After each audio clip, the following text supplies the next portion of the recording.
Tonight on Truth Talks, Diddy's prison clothes are hitting the auction block. It's not quite what you think. Plus, some black women are building up beauty empires from the ground up, from their own kitchen, and then selling them, and then catching heat after they get intergenerational wealth. Can a sister come up at all? What's really going on? But can we get quality hair products that we need? It's a big conundrum. And why are parents making their kids learn R&B history as punishment? I'm confused. Let's get into it. Truth Talk starts right now.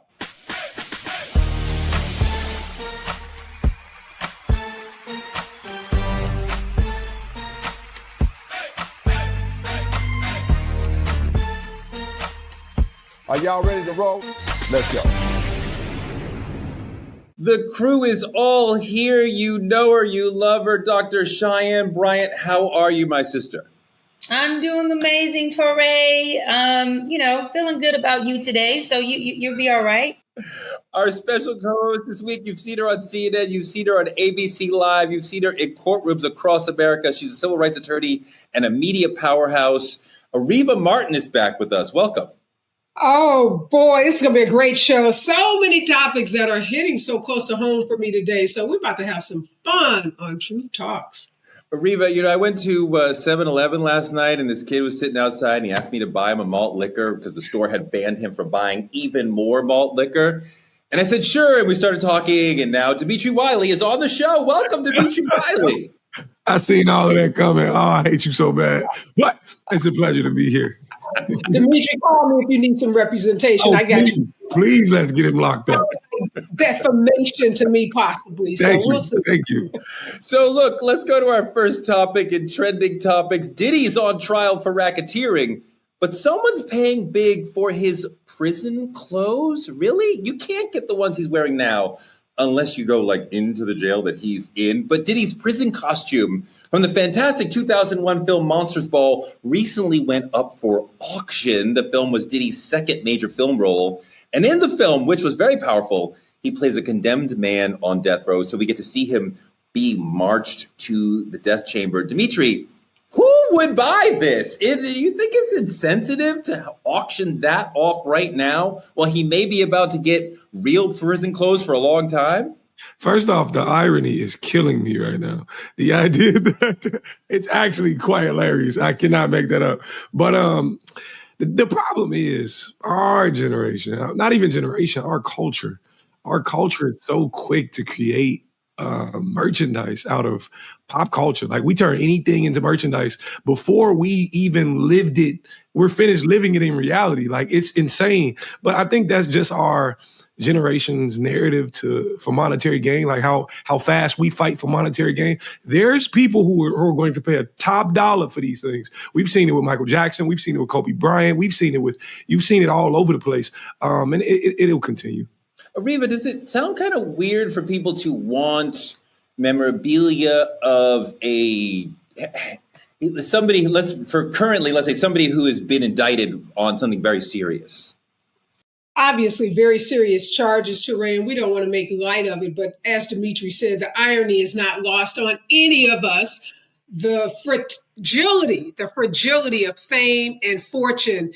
And although Diddy is not on death row, he is facing very serious charges that could, if he is convicted, he could spend the rest of his life in a prison cell. But let's face it, this is voyeurism at its highest, which is also ironic because there's so much about voyeurism in this trial. So, That was too much. That was too much. A little too much. Real Talks, of course, is brought to you by our friends at Hair Maniacs. Thank you so much for the support. Dr. B, can you imagine the sort of person who is saying, I want to own Diddy's prison clothes from that movie, which is only because he's going through what he's going through right now. If he was still running Bad Boy and everything was good, it's a completely different conversation. Why are we glamorizing crime? Why are we glamorizing domestic violence?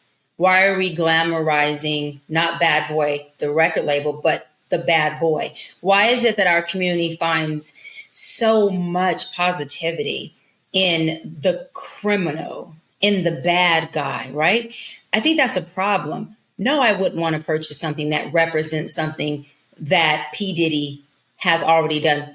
People have their opinions about the racketeering, about the sex trafficking, but you can't have your opinion about the domestic violence. It's on tape and we've seen it. So again, I think the bigger question is, how do we shift our perception as a community from glamorizing these kind of offenses versus taking a stand and saying that, no, we don't support anything that's associated or connected to this? Because this is also a direct disrespect to the victims who are victims in this case. I just think this is bigger than mentioning off some of his items for a movie he was in. I think this is a bigger narrative that we, again, as the Black voice on shows like this, True Talk, are attempting to shift and change so that our people can see things differently. I'm not buying it. I get the question, but here's the thing. It turns into novelty at some point. It's just like Michael Jordan's first NBA jersey. It's novelty. They want it. You understand what I'm saying? But hold on, let me get Ariva in here because it's not like Michael Jordan's jersey. It would be like OJ's glove, right? And if we are okay with memorabilia from criminals, then fine. Let's call it that. But let's not act like this is equivalent to, I don't know, a Tally Berry's T-shirt from Monsters Ball. Ariva, go. Yeah, we got to be clear about what it is that's being sold. And your point, Dr. B, about the domestic violence, yes, no debate about that. We can debate the other charges. But what I like about the sale of this item is that it gives an opportunity for advocates like us, Dr. B, advocates for women, advocates for domestic violence victims to take some agency here. So maybe some domestic violence advocate buys this and donates it to a shelter for women. Because one of the things we're seeing in this trial is victims standing up for the first time for many of these women, having the courage to stand up to a bully, to tell their story, and to gain back some of the agency that they lost in dealing with him. So I think we use this for good, because the reality is, like Dimitri, there's some people out there that are sick, that want to be able to say, I got Diddy's uniform or wardrobe from this movie, but I'm hoping that somebody buys it and donates it to a domestic for sure. Diddy was in Diddy was in prison in that movie, dealing with punishment. I want to move on to a different topic, an entirely different vision of punishment, something that is much more kinder and gentler, but also somehow slightly controversial. A new generation of parents is going old school in how they are punishing the kids. Let's take a look at this video. I in school, it's not funny, Cairo. I need 25 Drew Hills. Go. Step, jump. 1. No, that's not it. How is it? Step, don't yell at me. You rather get your ass whooped or you want to do these Drew Hills? My butt whooped. You want your ass whooped? I got you. It's not going to be a belt. It's going to be a shoehorn. I don't know how to do it. Get it together. And I want a step and a high jump. I want you to be up there. 20 Drew Hills. Go. 1, 2. That ain't it. That ain't it. How is it that? Get it together. Step, jump, step, jump, step, jump. 1, 2, 3, 4, 5. Put a smile on your face. Ariva, I think it's giving Joe Jackson. It's kind of gross the way that he's kind of marching him through this sort of rehearsal that the kid doesn't. I can't tell if this is punishment or he's like some sort of demonic dadager who's like, this is how we're going to practice becoming the next Drew Hill. Ray, can somebody call Child Protective Services, please? Like yesterday. This dad wants to be Dr. B. He wants a viral moment. That's all this is about. Making this kid do something, yelling at him. Does he want his ass whipped? Not going to be a belt, going to be a shoehorn. All something like child abuse to me. Exploiting this kid to get some likes, some clicks, some views for a video to go viral. It's just disgusting. And parents who are doing this, you're on the internet. So the Child Protective Services, this video could get sent to a teacher, get sent to a mandatory reporter. Somebody watching this may be not calling Child Protective Services. You may get a knock on your door. So cut it out, Dad. Grow up. Or make a video about your own self jumping, doing the Drew Hill dance. Leave this kid alone. Let this kid be a kid and not be subjected to this punishment.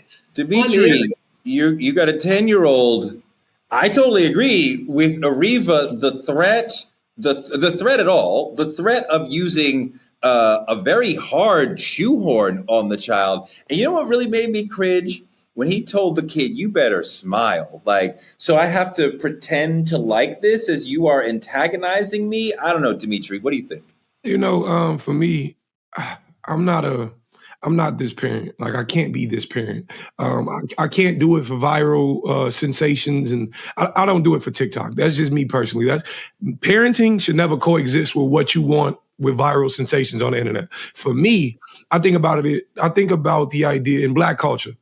We know spanking slapping the kid on the hand ain't gonna get the job done, right? Sometimes we take a further extent, but we also understand the idea that what happens in your house should stay in your house. I ain't saying hit a kid with a shoehorn at all. What I'm saying is I do turn to alternative punishment when my son acts up in school, but you're supposed to be reading. You got extra homework today. You got this, you got that. I ain't saying hit your kid at all, but this is pure amusement for a parent and their followers and not at all being a good parent. It's terrible.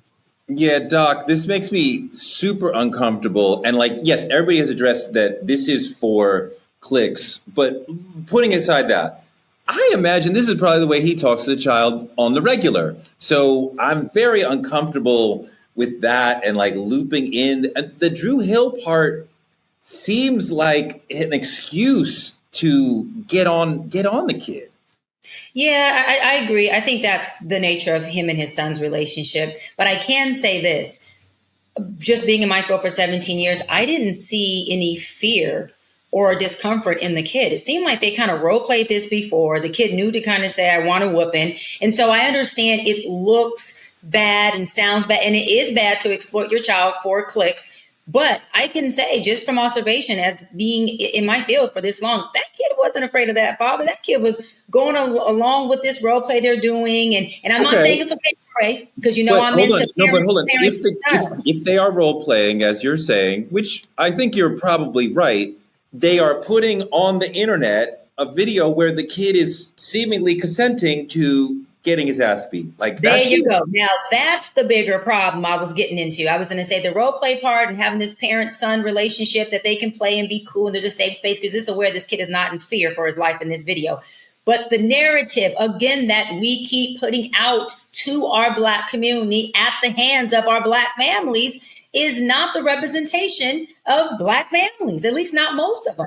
And so when we're putting out that, hey, we're beating our kids with shoes, and if they don't do a Drew Hill jump up and down thing, then they are going to get beat and disciplined. It's like, is that really a disciplinary moment? No, we're not talking about a kid who cursed or a kid who acted up in school or who's talking too much in class or doesn't want to wake up in the morning, or, we're not talking about a disobedient child. We're talking about a child who's not doing a damn dance move that you want your child to do, that in my opinion, he's too damn young to even listen to and know what the hell Drew Hill's talking about. He's not even old enough to know or should be exposed to that language. And I love what Ariva said. She said, listen, it's you want someone to do this damn dance move? Dad, do a video of you doing it so you exploit yourself and get your own clickbait. Don't use your child as a way to build your own internet social media career. That is not cool. Ariva, as a parent, I'm uncomfortable with the threat of corporal punishment, and I assume that corporal punishment has been used on this child before, the way the dad is talking about it. Like, all of that makes me uncomfortable, whether we're talking about you didn't do the dance right or you're late for school or anything. Like, we shouldn't be interrelating with our children through violence. Lazy parenting, that's what it is, Touré. I'm going to give a shout out to Mr. Dimitri, who said with his kid, he gives him extra reading. You know what extra reading requires from you, the parent? For you to be sitting there reading with the kid or overseeing the reading. A smack with a belt or a shoehorn or something even more extreme than that is lazy parenting. It doesn't require much. You hit the kid, then the kid cries, and that's it. What Dimitri is talking about is changing behaviors, engaging with your kid. And that's what we want to see more of in Black families, in Black communities. Yeah, we got beat. That shit was child abuse. Let's call it for what it was. It was not the right thing to do, but our parents perhaps didn't know better. But we know better now. When we know better, we got to do better. So let's read with our kids. Let's take our kids to a museum. Let's take them to the park. Let's do something that engages with that child.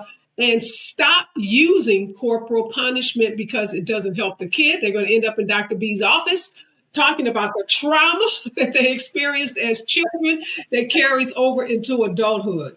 So, Reba, I love that you said that. I want to add one thing that a lot of Black folk would respond to you saying, well, in the Bible, it says, spoil the rod, spare the rod, spoil the child. And I have talked to an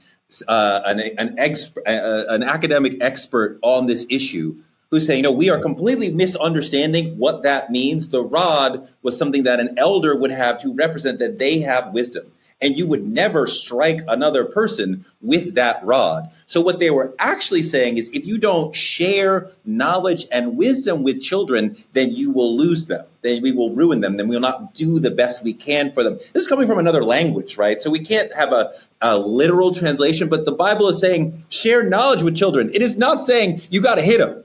That is not quality parenting when we hit the children. And Torre, we have a lot of knowledgeable kids and adolescents in this new culture. And we have a lot of gentle parents, and these kids are just a complete disaster. These kids don't seem to be doing too well. I got my ass whooped. I don't call it abuse. So I'm going to push back on that. And hey, I'm going to toot my own horn very, very humbly. It worked for me. I don't believe in gentle parenting. I don't believe in abuse. But the Bible also says an undisciplined child is an unloved child. I have felt and still feel at 42 damn loved because my parents took their time to pay enough attention to discipline me and to explain to me why they were doing it. So these knowledgeable, know-it-all kids you're talking about today, they have a lot of narcissistic, all about me mindsets. It doesn't seem like that knowledge is working because they're not implementing it. Sometimes kids need discipline that go past sitting down and having a conversation. There's all sorts of ways you can discipline your kids, but you don't have to use physical punishment to discipline your kids. Nobody on this show is saying that discipline isn't appropriate. Yes, we all agree that kids need structure, they need discipline, but using physical punishment for kids is not, and there's so many studies that talk about this, is not the way that you change behaviors in children. All you're doing is creating more violent children. They then violence because when we are violent toward the children, they go into fear, they go into freeze. You do not learn when you are in fear or freeze mode. You learn maybe how to make your attacker stop attacking you, but you're not actually learning. So we really shouldn't be putting that into our children, into our homes. What you and Reba are talking about is abuse. You're right. It does not work. It shocks your nervous system. It shuts the child down. They can't be receptive to information. What I'm talking about is discipline. Those are two different things. Popping someone on the hand or telling somebody on the bottom on the leg, that is not abuse. That is called discipline. There's studies that also show, do your research, that gentle parenting is not working. Kids are becoming abusive towards their parents. They're starting to take control over the household, and they're starting to parent themselves. We need to do a show on that where we pick up the stats. The things you're talking about, the goal is to inflict pain. The relationship between parent and child should not and does not need to include physical pain. We can talk to them and explain to them what we need to explain to them. But if you need pain to get your message across, you are not doing effective parenting. And Torre, if you tell your kids to do something and they do to you, that means the discipline that you're doing isn't working. As a parent, I know sometimes you tell the child to do something and they don't do it. And that happens. And that is fine. We are going to talk about it, but that happens. You can't just teach them every time that you don't do what you're telling you. It's not a game of time. Parenting is not a game of time, it says. Your boundaries are not working. Your disciplinary tactics are not working. That means you have to change something up. Doing the same thing with no result or the same result is called insanity. Don't teach your kids to do that. Teach them how to have boundaries, how to be obedient and disciplined. Go ahead, Ariva. My bad. You keep introducing this concept of gentle parenting, and no one has said that is the only way to discipline children. There is no study that shows smacking the kid on the back of their hands is going to be more effective than sitting down, talking with that child about the behavior that they engaged in, and then coming up with some ways to change that behavior. There are all kinds of studies that talk about the use of violence toward children. There are no positive outcomes. Hitting, okay, I won't use the word beating because then you'll say you're not advocating for violence is not discipline, that's abuse. But even smacking a kid on the hand is a form of violence, and you're teaching kids that you can resolve conflicts. You can That's not resolve violence or abuse. I hear you, sis. I respect it, but I push back. Smacking a child on the hand is not violence, and that is not abuse. I hear you. I respect it, but I push back. That is not violence. That is not abuse. I just want to say, if it was me, smacking the kid on the hand has any impact on changing their behavior. If it was me in 2005, 6, 7, 8, 9, and 10, if my mom came to me and she said, you either gonna do this Drew Hill or get this ass whooping, I'd have did that Drew Hill all day long. That's all I'm saying. If this guy was not posting this on the internet, we would not call this terrible parenting. That's all I'm saying. If it wasn't on the internet and he wasn't hitting the kid, we wouldn't call it terrible parenting. We would have did them Drew Hills, but that's just me. It is definitely okay in many households where it is very productive to not discipline, not be violent, but to have a smack on the hand, which is called physical discipline, and it has worked. I don't know what working means. Every time you are violent to the children, that is not working. Every time you are violent toward the children, that is a failure of parenting. There's no, I hit the child and it worked. That doesn't exist. You were violent toward the child, and you taught them that your relationship includes violence. There is no place in your life as an adult where it is acceptable, moral, legal, or appropriate for you to be violent toward another person. Why would it be acceptable for adults who are twice the size of children, who provide everything for the child, love, shelter, home? I need you for everything. But we say it's acceptable for me to inflict violence. We can say violence and abuse, as I keep saying, is not legal. Disciplining your child is legal, and there are physical disciplines like popping on the hand. That is not violent. That is not abuse. Violent. That is violence. That is not. And listen, bad parenting isn't you pop your kid, so you're a bad parent. Bad parenting, again, is a parent who continuously has a child who's disobedient, and that parent is not getting through to that child, whether that parent is talking to that child or disciplining them. If you're not getting through to your child, you have to figure out what works for that individual child. Each child is subjective and it's circumstantial. So again, if you continue to tell your child not to do something and we see they continue to do it, I say that's bad parenting. Okay, Dr. B, Teray and I are never going to change our minds about using any physical force towards children. And I agree with you, though, that if you're not getting through with one form of discipline, you have to use another form of discipline. But that other form of discipline should not be and never has to be using any physical force towards your child. I think a lot about how I got beat more times than I can count. It was abusive. It was the best my parents knew then. But before I had children, I read Dr. Alvin Poussant, an essay he had, a study he did about violence in the home and how it's better to not have corporal punishment, and how this is a holdover from slavery. This was not part of Africa pre-colonialism. We did not beat our children. We thought that the child was the reincarnation of grandpa and grandma. You would never spank your grandmother. This is what the slave masters taught us, that this sort of violence will make you behave. And we keep doing it. This is the whitest thing that we can do. And some of us keep arguing in favor of it. I want to move on to our politicking segment. This week in politicking, we are following a very important story. This is a story that went viral for us last week, and it is the story of two twins in Georgia who mysteriously went missing and then came up dead. Some say it's a suicide. Others have questions about what happened to these young men. And we are following this heartbreaking tragedy of the Lewis twins. For those who may be unfamiliar with this story, and if you are, please, please, please do everything in your power to become familiar, because stories about the deaths of Black people don't get nearly enough mainstream media attention. So we in the Black media are making sure you know about this story. But here it is. 19-year-old Georgia Qaazir and Naadir Lewis left to the airport and never made it home ever again. Their bodies were found 90 miles away in the Georgia mountains, and their disappearance and ultimate death was labeled first a murder-suicide, then upgraded to double suicide. Here with us today is attorney Gerald Griggs. He works with the Georgia chapter of the NAACP, and he is representing the Lewis family. He's digging his heels in and asking the tough questions that often law enforcement won't ask. And he's forcing the Georgia Bureau of Investigation to be transparent in their investigation. Before we welcome Gerald to the show, let's see what he's had to say about the twins and the disappearance. We've been here before, many times in many different counties all throughout Georgia when there's a mysterious death. So we stand here for the twins demanding the same thing we demanded for Ahmaud Arbery and others. A thorough, complete, and full independent investigation. Because we find it very hard to believe that individuals that resided in Gwinnett County would somehow end up in Towns County on a mountain they knew nothing about and commit suicide. We've been here way too many times. So in the 116 years that the NAACP has responded to lynchings, we know when a lynching looks like, we know what it smells like, we know what a cover-up starts out like. If it truly was a suicide, be transparent. Release all the information. Let independent investigators determine what happened.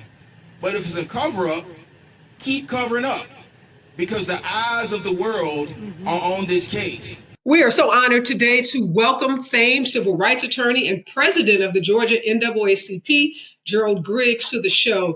Just want to, first of all, as a fellow civil rights attorney, say to you, thank you, Gerald, for taking this case on, for shining a light on it, and making stories like this, stories involving Black people, making this story so prominent. Let me ask you, we have all expressed so much empathy and sympathy for this family. How is the family doing right now? Well, they're in a difficult position right now because they don't have answers to what happened.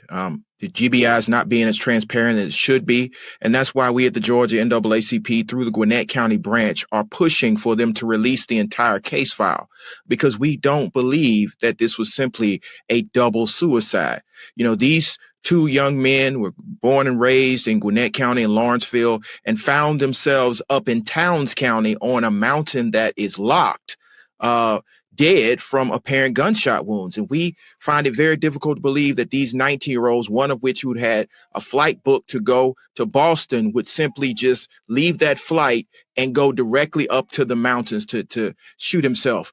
So we want to have answers. We've seen some of the pictures that were released by the firefighter, unfortunately were released, and we see that there are some grave concerns. So one, we want the GBI to release the entire file. Two, we want the governor to order an independent investigatory panel to look into this death. And three, if there are any nefarious things that have happened in this case, we want someone prosecuted to the fullest extent of the law, because the family is sure that this smells like a cover-up. And Georgia has a history of this, whether it's Kendrick Johnson or it's Ahmaud Arbery. The initial story does not pass the smell test. It does not pass the smell test in this case.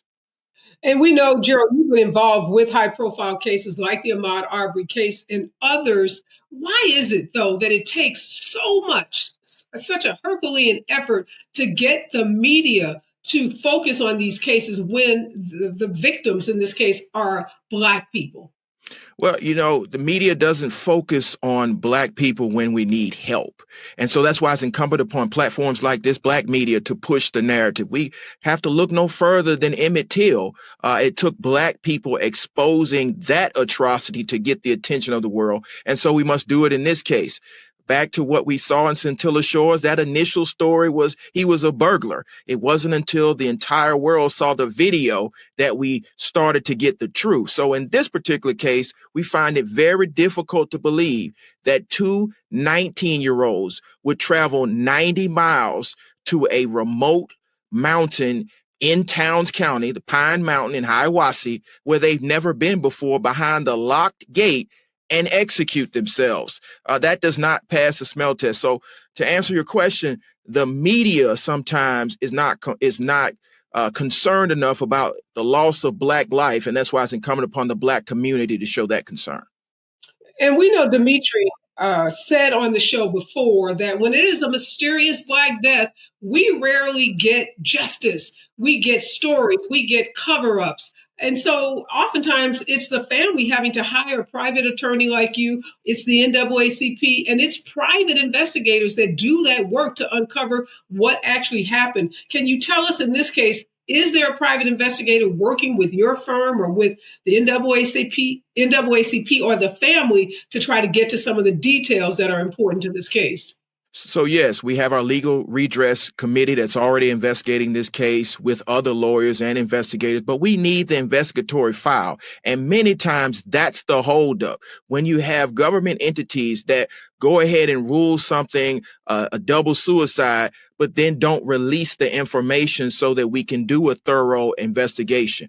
We found out from the family just a few days ago that many times in the investigation, they didn't pull all of the video. You know, Georgia's equipped with Georgia Department of Transportation cameras, flock cameras, and of course you have the gas station surveillance cameras. So there should be a trail, an electronic trail that follows them all the way up to the mountain. We need to all that to be released so we can do a thorough independent investigation. But yes, we have investigators and attorneys on standby. And we must remember that in all of these cases, this is the purpose of the NAACP. One, Ida B. Wells was a prolific journalist of lynchings. And so we have to be the ones to investigate these mysterious deaths as we've done for 116 years. I'm curious, Gerald, what information, if any, has the GBI given to the family that substantiates in the first place that these were suicides? None. Absolutely none. And so that's the issue, the transparency, the accountability. If the GBI is truly an independent investigatory arm, let the family see all the evidence. Don't release statements to the press and then say, oh, by the way, the case is not closed, so we haven't turned anything over yet. And that's my issue with the GBI. I take that very seriously. If you're going to be an independent investigatory arm, you need to be transparent. So Dr. B is not only the president of the NAACP in Los Angeles, she's also a psychologist. So Dr. B, weigh in on this story, because if this is suicide, ultimately, if that's where the facts lead us, how difficult is this going to be for the family to accept that both their sons committed suicide? And then what should we as a community do to help this family? Yeah, Reva, I love that you mentioned suicide, because what stuck out to me that you said, Gerald, is for them to release information so that the independent investigators can take over and do a proper deep dive at investigating whether or not this is what it is. We know that law enforcement has been known for keeping information and prominent evidence from us, meaning the Black community, NAACP, so that we are unable to dive deeper into that.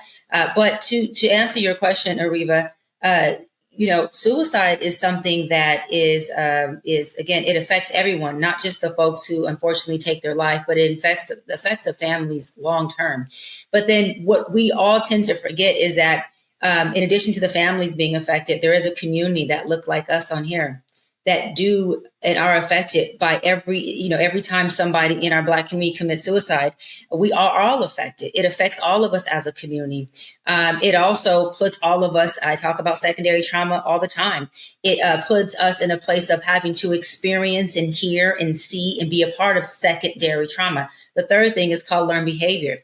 It teaches a really false narrative to our community, especially our Black boys. It teaches them that when times get hard, that suicide is a proper and okay way out, when it's not. It also continues to push the narrative that asking for help is weak, and that there is no help, and that that folks are not going to show up for you and help you process through this weight that you are carrying. And so when we look at it from a collective perspective, all of us are affected. And land on this.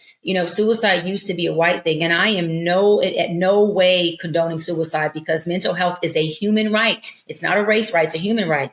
But the fact that it is at an all-time high within the Black male community is heartbreaking, it's disheartening, and we do have to do much more as a community by standing up, by asking questions, by checking in with our brothers. By the way, this month, June, is Men's Mental Health Month.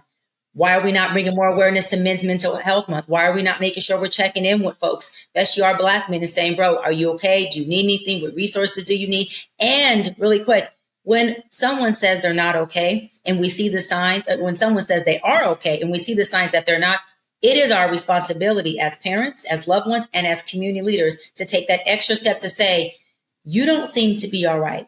So I want to make sure I personally do a wellness check. I make a phone call to do a wellness check, and or I give you the proper, necessary resources to make sure that you really are okay. No, that's great advice. And thank you for reminding us that June is Male Mental Health Month. And we know in the Black community, it is taboo, too much negative stigma around talking about mental health issues. I do want to go back, though, Gerald, to the investigation, because there is some public information out there floating around on the internet that the twins Googled suicide and had bullets sent to their home. Have you been able to verify that? Is that just disinformation on the internet, or are you familiar with that? Help us understand what's going on with that information.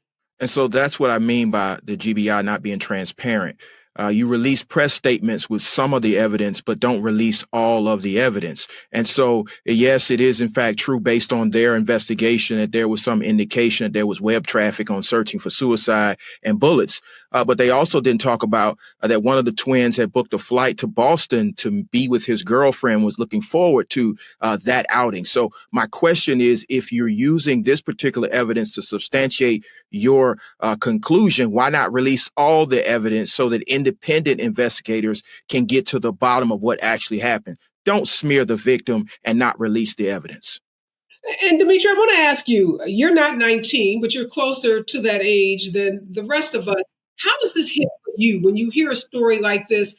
Two 19-year-old Black young men, and now this whole mystery around suicide versus murder-suicide versus potentially even murder. How is that hitting in the Gen Z community? Oh man, it's not just only hitting in the Gen Z community. I think it hits home because I've admitted to mental health issues myself, attempted suicide here on Truth Talks. So it's a very sensitive subject for me. And I think the thing about it is, it's an honor to be speaking to you guys just at that. I just want to say the level of intelligence and what you guys do know. But I think for me, I know a lot of times we only speak from what we know, and I know we're trying to fight to get evidence out there. But to me, the silence around Black death, whether it is a suicide or it is not a suicide, seems more like a confession to me. It seems more like you guys know, and I'm solely speaking for my generation. When we looking at it, it's not only that it feels like they're telling us it is a suicide. It feels like that's all we giving you. Get over it. It feels like that's what they're telling us. And for me and my generation, who, as you guys say, like Dr. Brian implemented, it's become more of a mental health crisis these days than it's ever been for young Black men. And for us, this adds to it. It's not only that you feel like suicide is a valid option, but honestly, you start to feel like it's the only option because you go to your mom, you go to your dad, you go to people around you. And I'll be honest. Excuse me for, getting a little emotional about it, but when you living in a space like that, and let's just say hypothetically, this was a suicide for these kids.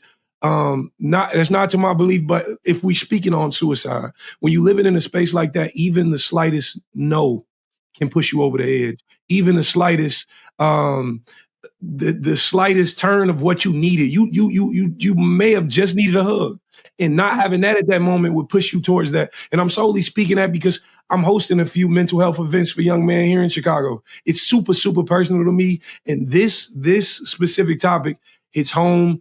And I thank you for everything you guys are doing, especially surrounding this case in terms of bringing awareness to it. So thank you guys so much. Thank you so much, Dimitri, for sharing, being honest, because we can't heal what we don't acknowledge.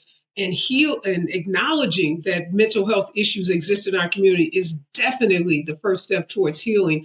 I do want to, Gerald, before we let you go, just ask, what do you think the GBI is hiding? We know that these investigatory bodies want to quickly close these cases, particularly when they start to get some media heat and when they see big time, big dog lawyers like you get involved. They want to shut this down as quickly as possible. But do you think this could be some kind of, white supremacist that's out, some kind of hate crime? Like what do you think could be behind the cover-up?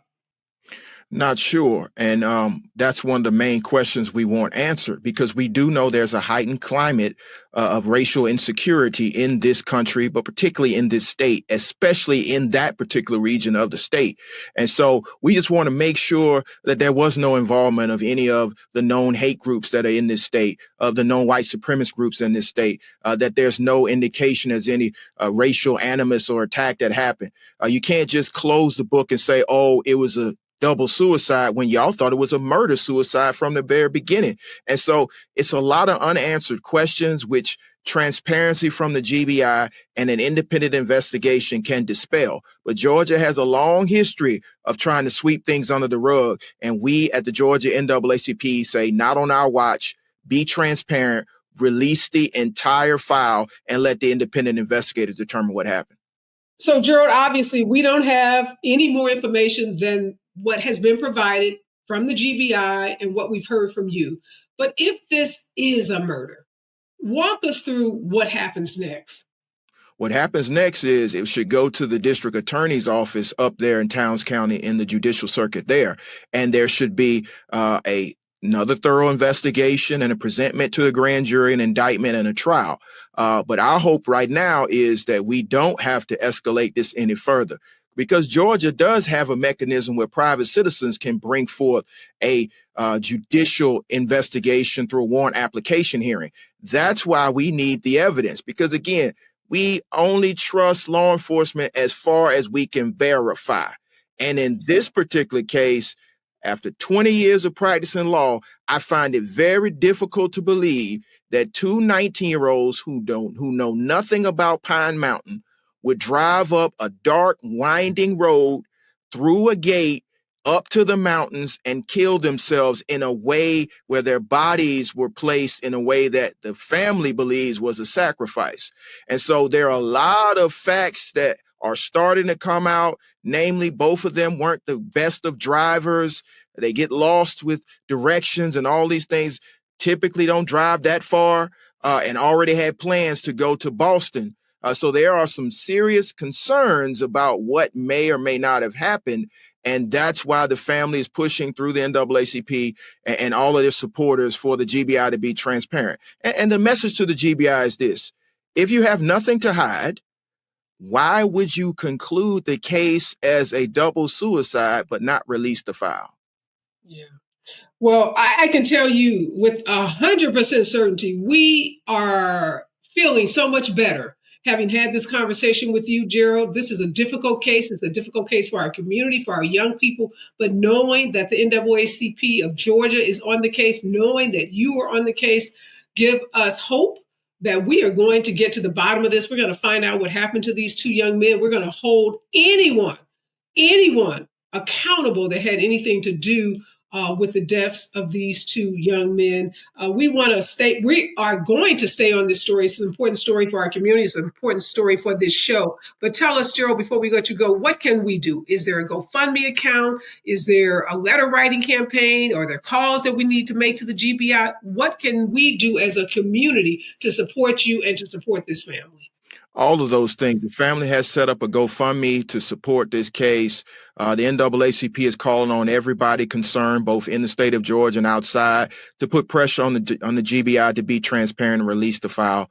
So you can call the GBI. There will be a change.org petition that will be going up very shortly. Just Google the names of Nasir and Qaazir Lewis and support the family. But most importantly, share this story. We are in a viral internet digital age. Share the story so we can bring awareness. That's exactly how we started to push to get justice for Ahmaud Arbery, is because of your viewers and others that stood on business and made sure that everyone knows that Black lives do matter and that we will hold accountable anybody who tries to neglect or take a Black life.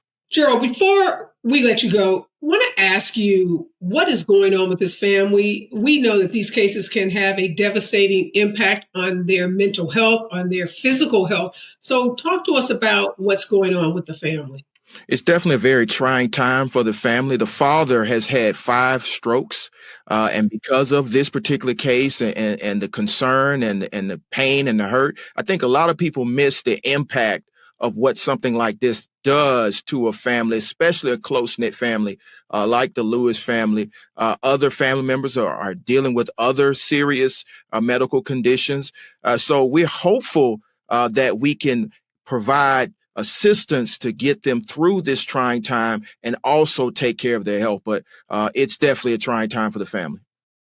Again, thank you so much, Gerald. I can tell you our executive producer is on this story. She takes it very seriously. All of us, the hosts on this show, are with you. We share with you the commitment to find out what happened to these twins, and we will continue to watch this story very closely. We hope to have you back on a weekly basis to keep us updated. And again, to everyone watching this story, please share the story, go to the GoFundMe account, do what you can to help us get justice for the Lewis family.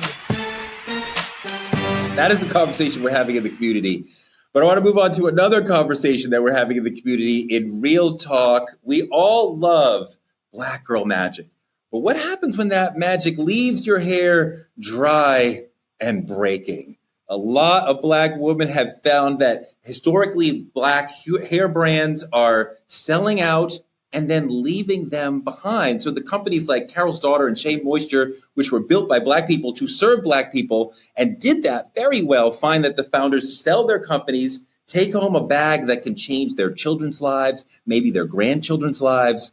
But the customers sometimes end up feeling betrayed because they need good hair care, and major corporations come in and buy successful Black hair companies and then leave people feeling like when the ownership changes, we lose a brand we need. The formula changes, the things that make the brand important to us change. It's a complicated conversation.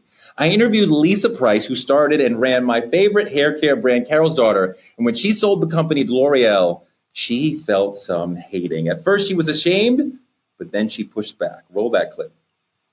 I started a company in my kitchen and I just sold it to the largest beauty company in the world. And I'm walking around ashamed because people think I'm a sellout because they don't even know who I am. I said, no, I'm not feeling that anymore. I'm not owning that. That's not my story.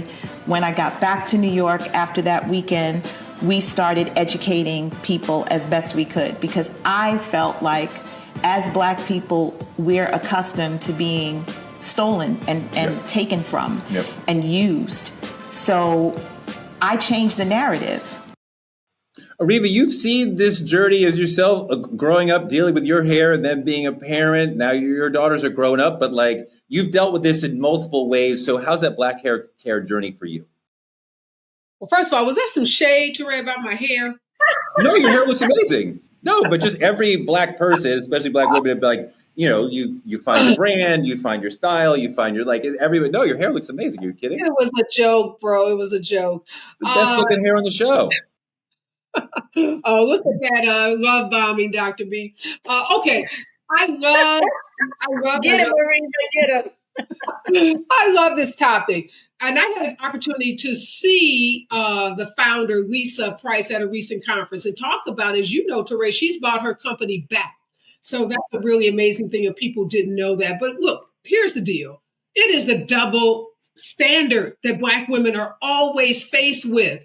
So here we are building companies out of our kitchen, companies that get the attention of these multi-billion-dollar brands. We have an opportunity to sell them, to create generational wealth in our own community, to model what it means to be an entrepreneur, to have our company sold publicly on the New York Stock Exchange, to become wealthy so that we can now invest in other companies. We can invest in philanthropic organizations, and we can do all the things that we know wealth affords us to do. And then Black folks say, well, wait a minute, my perm isn't working the way it used to be, or my hair isn't as shiny as it was. We don't hold white sellers and entrepreneurs to that standard. When they sell a company or when they divest from a company, we don't hold them to that standard. So why are they expecting Black women, Black entrepreneurs, Black business people to be held to such a high standard? If the product no longer works, that just creates a market opportunity for somebody else to step in and create a product that does work. So I say right on to Lisa and every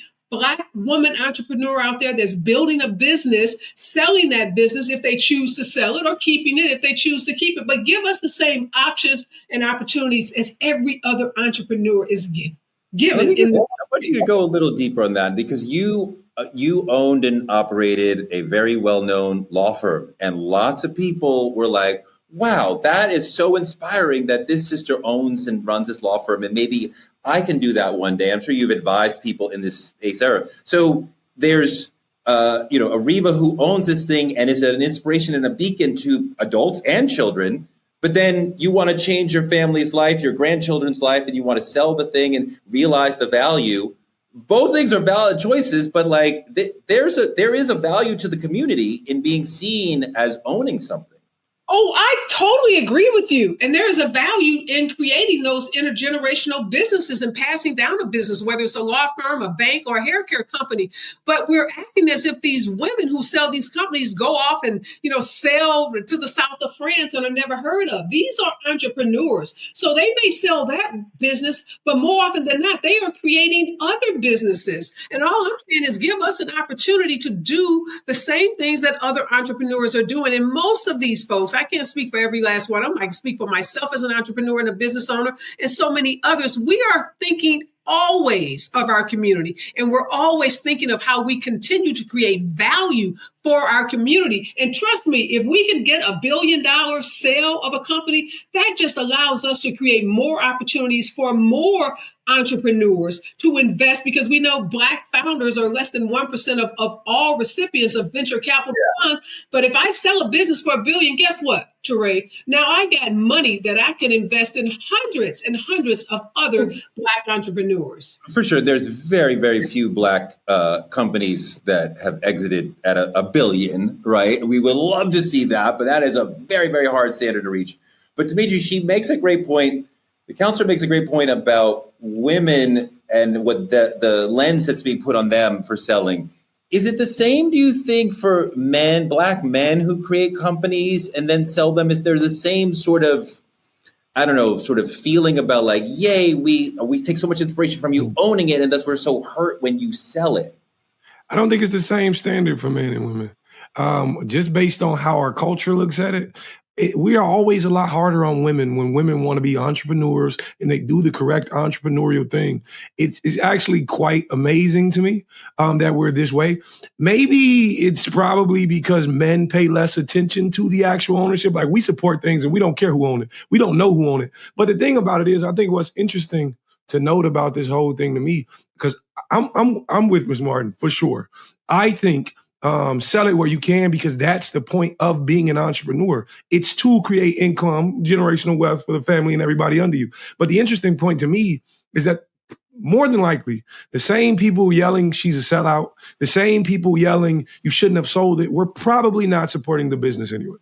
You were already going and buying from the competition. She sold it too. So it's an interesting thing to me. Shai, I think some of these folks, though, who are complaining are loyal fans of the companies. I mean, we're talking about hair care companies, and how important is hair to us, especially as Black people? How important is our hair looking good to us? And traditional manufacturers are not really checking for us. So when we have the Carol's Daughters and the Shea Moistures and other people, Hair Magic, who are like here to help us and like want to be there for us, like we love them. We need these companies to be there for us. When you sell the company, after you've created this great relationship with the people, your customers who are like, especially for hair care, we need you. Do you not still have a responsibility to them? To the brand will still be there for them. I want to roll a video that speaks to that and then talk about it. Their hair once gave bounce, body. My edges were thinning out. It's like clumps coming out. And suddenly they were pulling up to the scene with their ceiling missing. I was in denial. I'm like, it can't be Mael. It's everywhere on social media. Because my hair in the front was just falling out. Ruined my hair. You heard me. Mael Organics hit with claim after claim recently on social media. Customers saying that some products were turning them into bald head skittle diddles. A lot of these products, especially when they have fragrances, can be really damaging for Black hair. So I mean, when we're getting a Black hair product that is meant for us, where they're putting in who knows what kind of chemicals and people's hair is falling out. And I've heard many other stories like those stories. That's a very, how do we even trust the market? I think we're mixing apples and oranges. Thank you, Dr. B, for introducing the concept of for-profit. So two types of companies, for-profit and nonprofit. Nonprofit on a mission to do something, save the world, save whales, cure cancer. For-profit, make money. So if that product now is damaging your hair, give a lawyer a call, because that's called a lawsuit. That's called a products liability lawsuit. That's not a Black founder shouldn't sell her business issue. That Black founder was in a for-profit company. She did what a for-profit company should do, which is maximize profits. Now, if the product is failing you, whether it's owned by the Black woman, the white person, the brown person, whoever, then you may have a claim for damages, and you can assert that claim for damages in a class action lawsuit, in an individual lawsuit. There are lots of ways for you to be compensated for the damage to your hair. But don't hold Black women accountable to stay in businesses where they're not maximizing profits in for-profit companies. We can walk and chew gum at the same time. We can have profitable companies, and you can be compensated for damages to your hair at the same time. Dr. B, she's absolutely right. Okay, but I'm Sharkeisha. I just sold my company to L'Oreal, and there's a million sisters who've been relying on me for their hair looking right. And I'm about to take my 20 million and go to Turks and Caicos for the next 5 years. But is it okay for me to leave those million sisters who've been relying on me for their hair and say, well, I don't know what this big hair care brand is, what L'Oreal's going to put in here.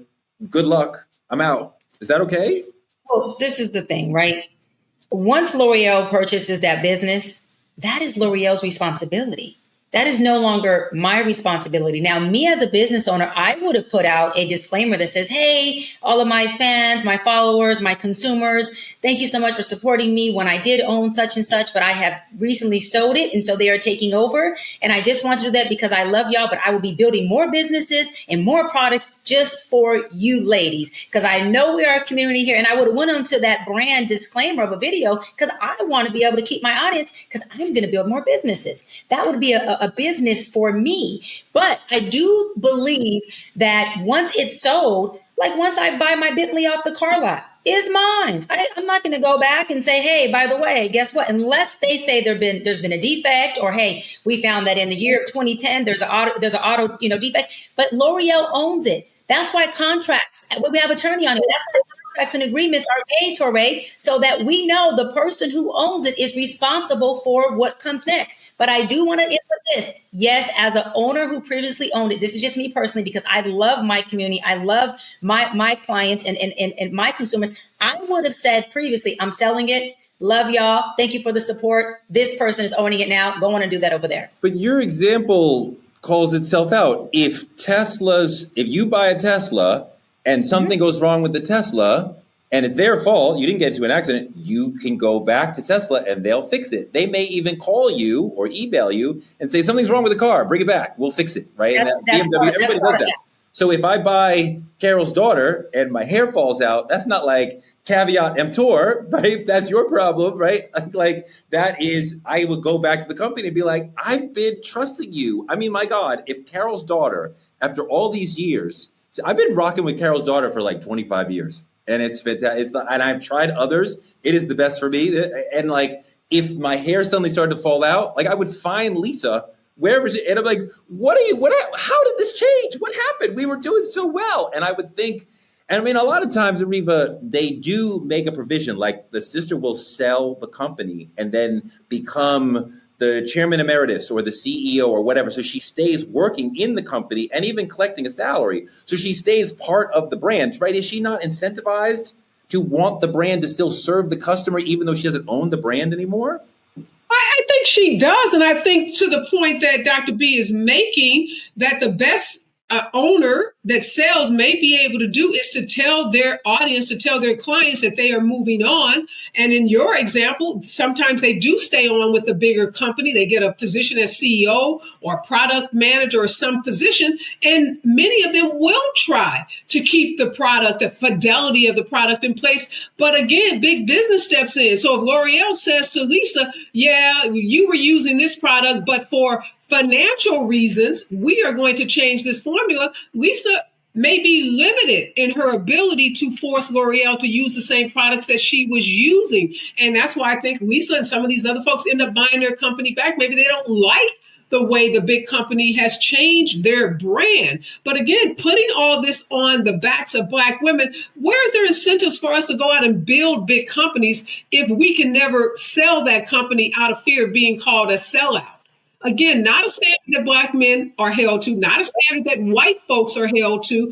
I say support those Black owners when they sell those companies. Trust that they have our backs, that they're going to do something with that money that continues to enhance and make our communities better. But don't shackle them with these unrealistic expectations. They are not martyrs. They are business women. Give us respect. We're business people. Dimitri, you have no hair. That's the question. No, I'm kidding. But no, Ariva makes an amazing point that there is a business legal aspect to this, and then there's a cultural aspect to this. And the reason why these brands succeed is because they become beloved by us. We tell our friends, yo, my hair looks good because of such and such. And then they start wearing, right? So it matters to us in the community.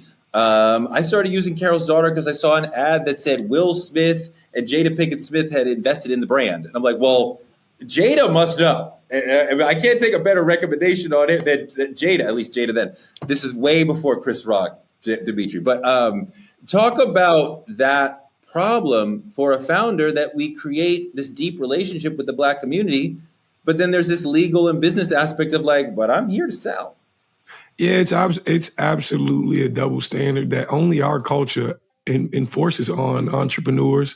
Only our culture forces on other people. I think the thing about it is, for me, it's all about how you view it internally. As a business owner, am I here? Did I create this product for my culture, or did I create this product to actually make money? And if the goal internally is saying, I did this to make money, I did this for my child, for generational wealth, I don't care how they change the formula, then you understand what side of the table you actually sit on. But for those who actually care more about what the product brings to the culture and how many people use it and how many people rely on them, then those people are less to sell. Honestly, it's an internal battle that these owners must go through. And there's honestly I'm sure you can work it out contractually, like in the contract. But there's ways you may be able to save the culture's face in it. But honestly, when you sell the business, you sell the product, which in turn changes the message. And honestly, a lot of time the message is all we have. This is not just about selling out like we've been talking about. This is also about protecting our health. Some of these lawsuits are speaking to L'Oreal, Revlon, Dark and Lovely, Cream of Nature, like the brands that we have loved and cherished for a long time. So when you hear about these reports about these potential harmful ingredients being put in these relaxers for decades, back even when Dark and Lovely was owned by a Black-owned company, Carson Products, I mean, if even Black founders are creating products that can be dangerous, does it even matter who we buy them from? That's the $1 million point you're making right here, Teray. It doesn't matter what the color of the owner is. If anybody is putting chemicals in hair care products that are harmful to us, that cause cancer, they need to be held accountable. I don't care what your race is. I'm not going to ride for a Black owner that uses chemicals that are bad for us. We all have the right to purchase products. We all should be able to go into a store, buy a product that's safe, that doesn't cause cancer, that doesn't cause any harm to our bodies. And we should be speaking out against these companies, even those that we love, if they're poisoning us. I'm thinking of every relaxer I've ever gotten as a child. And I got a whole lot of relaxers. And if you are a Black woman, you probably have had a relaxer put in your hair at some point, even during pregnancy. I probably had relaxers when I was pregnant with one or more of my children. So it makes me very upset, very angry to learn that those products that we trusted, those Black hairstylists who were buying those products, making these companies millions and millions of dollars, they were putting us at risk. And now we find out 10 years later, 20 years later, that we may be more susceptible to cancer because we were relaxing our hair. So yes, sue them. Get every dime you can out of them. It's not going to prevent the cancer, but it might provide you some much needed compensation to help you get needed cancer treatment or to deal with some of the damages you suffer if you are one of those individuals that got relaxers and now you find yourself with some kind of cancer. Doc, how do we know what we can feel good about using when, as you said, even some Black companies are putting dangerous things in our hair care? Like, I would assume if it's Black owned, that means that they're thinking about us and we can trust them. And we know from the data that that's not always true. So then what do we do? Well, it's a dual responsibility. I know when I was young, to Ariva's point, my family put a relaxer by Dark and Lovely. But when you read the back of Dark and Lovely, it says on there, may cause cancer. These chemicals may cause cancer. Those are disclaimers. So, I mean, yes, folks should be creating products that are as safe for consumers as possible. But at what point do we hold ourselves accountable to say we also have the dual responsibility of reading what we're choosing to use or what we're choosing to do? When they know that it causes cancer, you almost wonder, is it become like a deliberate thing to try to hurt us? I mean, the thing about it is the bombshell is the idea that, of course, they knew it was dangerous. But the thing about it is they knew that regardless of anything, the straight hair thing we were looking for has always been tied to fitting in and being clean and appropriate and acceptable. So regardless of what I put in this bottle, they're going to buy it regardless. And I think that's the thing about it. The thing about it is, how far were we willing to go in not reading the bottle and not reading the ingredients to understand that this was actually causing harm? I think people don't actually speak on that perspective enough, that it was here in my face the entire time. I was just so concerned about straightening my daughter's hair so she can look good for this or fit into this or have this clean image or appropriate image. So that's it for me, honestly. That's how I feel. Ariva, to what he's saying, I mean, he makes a fantastic point. Your hair looks extraordinary, but should we not be saying, and I'm sure you've had this thought, of like the whole notion of us saying straight hair is the highest level, and this is this is when I go to look really, really good, this is what I'm going to do, get a relaxer. Our whole notion that is what looking professional, looking our best isn't that part of the problem? That's very much part of the problem. Now we're talking about European beauty standards that have been imposed on the Black community. And for the record, this is not a relaxer.